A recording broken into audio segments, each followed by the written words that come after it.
Welcome back to Clean News Rajasthan. चलिए देखते हैं राजस्थान की 15 फटाफट बड़ी खबरों को।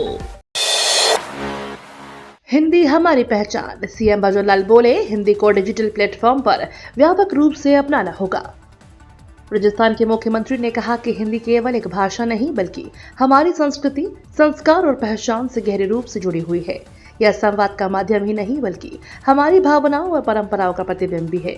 इस सम्मेलन में केंद्रीय सरकारी कार्यालयों, राष्ट्रीयकृत बैंकों, सार्वजनिक क्षेत्र के उपक्रमों और नगर राजभाषा क्रियान्वयन समितियों से लगभग 3000 अधिकारी शामिल हुए। सरकारी कामकाज में हिंदी के आधिकारिक उपयोग को बढ़ावा देने के लिए सर्वश्रेष्ठ प्रदर्शन करने वाले संस्थानों को सम्मानित भी किया गया। रेगिस्तान में अचानक पानी आ जाने से बाढ़ जैसी स्थिति। राजस्थान के जैसलमेर में पिछले साल अचानक जमीन से पानी की तेज धारा निकलने की घटना ने सबका ध्यान आकर्षित किया था। यह घटना विलुप्त हो चुकी सरस्वती नदी के क्षेत्र में ट्यूबवेल की खुदाई के दौरान हुई थी, जिसमें जमीन से इतनी तेज और ऊंची पानी की धारा निकल रही थी कि कुछ ही घंटों में चारों तरफ पानी ही पानी नजर आने लगा। रेगिस्तान कहे जाने वाले जैसलमेर में सोमवार को ऐसी अचानक से पानी आ जाने के कारण इलाके में बाढ़ जैसी स्थिति हो गई है। लोगों के घरों में करीब 4 से 5 फीट तक पानी भर गया, जिसके बाद लोगों को ऊंचे स्थान पर जाना पड़ा। घटना की जानकारी मिलने पर पुलिस प्रशासन की टीम मौके पर पहुंची है। राजस्थान के बीजेपी ने 39 जिलों में चुने गए जिलाध्यक्ष। राजस्थान में बीजेपी संगठन सभी जिलों में जिलाध्यक्षों की चयन प्रक्रिया जारी है। हालांकि यह चुनाव प्रक्रिया देरी से चल रही है, लेकिन अब इस प्रक्रिया में तेजी लाई जा रही है और इसे जल्द ही पूरा किया जाएगा। बीजेपी ने अब तक राजस्थान में 39 नए जिलाध्यक्षों का चयन किया है, जबकि पार्टी 44 संगठन जिलों में अपना जिलाध्यक्ष चयन करेगी। कुछ जिलों में अभी भी प्रक्रिया लंबित है, लेकिन बताया जा रहा है इसे भी जल्द पूरा किया जाएगा। हाई कोर्ट ने सरकार से पूछे तीखे सवाल। राजस्थान में एसआई भर्ती 2021 को लंबे समय से विवाद चल रहा है। इस भर्ती परीक्षा में पेपर लीक और बड़े स्तर पर धांधली के आरोप लगे हैं, जिसके चलते हाई कोर्ट में लगातार सुनवाई जारी है। सोमवार को राजस्थान हाई कोर्ट में हुई सुनवाई के दौरान जस्टिस समीर जैन ने सरकार की भूमिका पर कड़े सवाल उठाए और फील्ड ट्रेनिंग दिए जाने पर गंभीर आपत्ति जताई।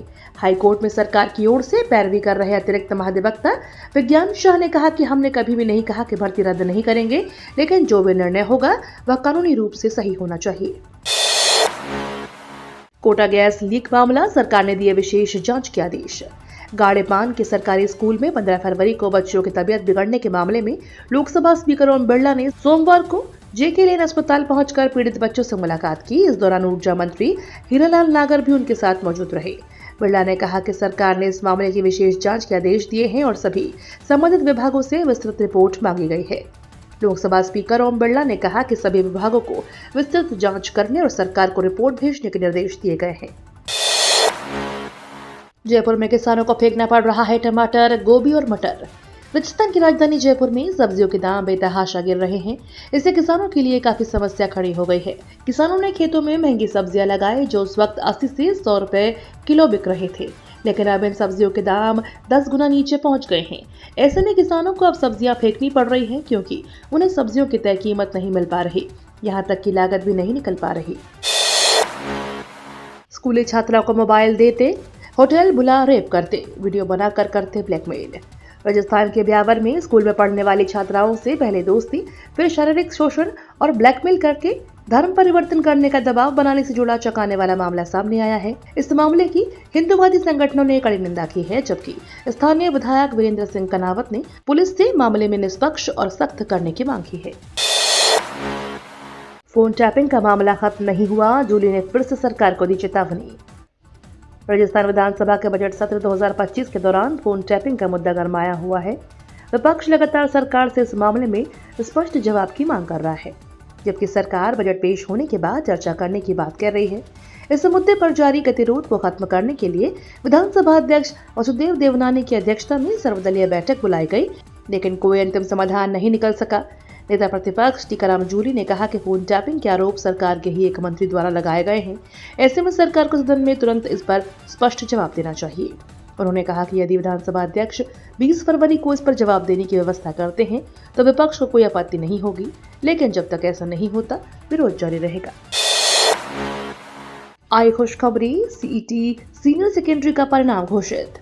राजस्थान कर्मचारी चयन बोर्ड ने करीब 3.5 माह के इंतजार के बाद सीईटी सीनियर सेकेंडरी परीक्षा का परिणाम घोषित कर दिया। यह परिणाम 2139 पेज पर जारी किया गया है। इस परीक्षा में 9,17,681 अभ्यर्थियों को पात्रता मिली है। स्कोर बोर्ड 20 फरवरी को जारी किया जाएगा। आग में धधक रहा करोड़ों की सरकारी सब्सिडी से बना बायोमास प्लांट। जिले के छतरगढ़ बायोमास प्लांट में देर रात भीषण आग लगने से इलाके में हड़कंप मच गया। प्लांट के अंदर रखे पराली के भारी स्टॉक में आग लगने से पूरे क्षेत्र में धुएं का गुबार फैल गया। इस कारण आसपास के ग्रामीणों में दहशत का माहौल बन गया। फायर सेफ्टी सिस्टम के अभाव और संसाधनों की कमी के चलते आग पर काबू पाने में दमकल कर्मियों को कड़ी मशक्कत करनी पड़ रही है। तेज हवाओं के कारण आग और विकराल रूप लेती जा रही है, जिससे बड़ा नुकसान होने की आशंका है। मौके पर पहुंचे छत्तीसगढ़ थाना प्रभारी वजनलाल हालात पर नजर बनाए हुए हैं, लेकिन दमकल की पर्याप्त व्यवस्था न होने से हालात बेकाबू होते जा रहे हैं। राजस्थान पशुधन सहायक की भर्ती के लिए बढ़े 500 पद। राजस्थान कर्मचारी चयन बोर्ड ने पशुधन सहायक के रिक्त पदों को बढ़ा दिया है। उम्मीदवारों का चयन अब 2540 पदों पर किया जाएगा। इच्छुक और पात्र उम्मीदवार आधिकारिक वेबसाइट पर जाकर आवेदन कर सकते हैं। आवेदन की अंतिम तिथि 1 मार्च निर्धारित की गई है। इस भर्ती अभियान का लक्ष्य पशुधन सहायक के कुल 2540 पदों को भरना है, जिसमें 11 अनुसूचित क्षेत्र के लिए 2252 रिक्तियां और अनुसूचित क्षेत्र के लिए 288 रिक्तियां शामिल हैं। पीएम मोदी की अध्यक्षता में नए मुख्य चुनाव आयुक्त पर मंथन। देश के नए मुख्य चुनाव आयुक्त को लेकर कल पीएम मोदी की अध्यक्षता में बैठक हुई थी, जिसमें केंद्रीय गृह मंत्री अमित शाह और कांग्रेस नेता व लोकसभा के नेता विपक्ष राहुल गांधी शामिल हुए थे। आपको बता दें, मौजूदा मुख्य चुनाव आयुक्त राजीव कुमार का कार्यकाल आज को खत्म हो रहा है। वहीं उम्मीद की जा रही है कि सीईसी राजीव कुमार के बाद सबसे वरिष्ठ चुनाव आयुक्त ज्ञानेश कुमार को अगला मुख्य चुनाव आयुक्त बनाया जा सकता है। ठगे जा रहे हैं स्टूडेंट्स, इग्नू की चेतावनी। इग्नू ने एडवाइजरी जारी कर कहा है कि फर्जी लोग स्टूडेंट्स को ईमेल, कॉल या किसी और मोड से संपर्क कर examination fees, duplicate grade card और डिग्री निकालने, ट्रांसक्रिप्ट, सर्टिफिकेट वेरिफिकेशन, प्रोजेक्ट और प्रैक्टिकल फीस या री इवैल्यूएशन आदि के लिए फीस मांग रहे हैं।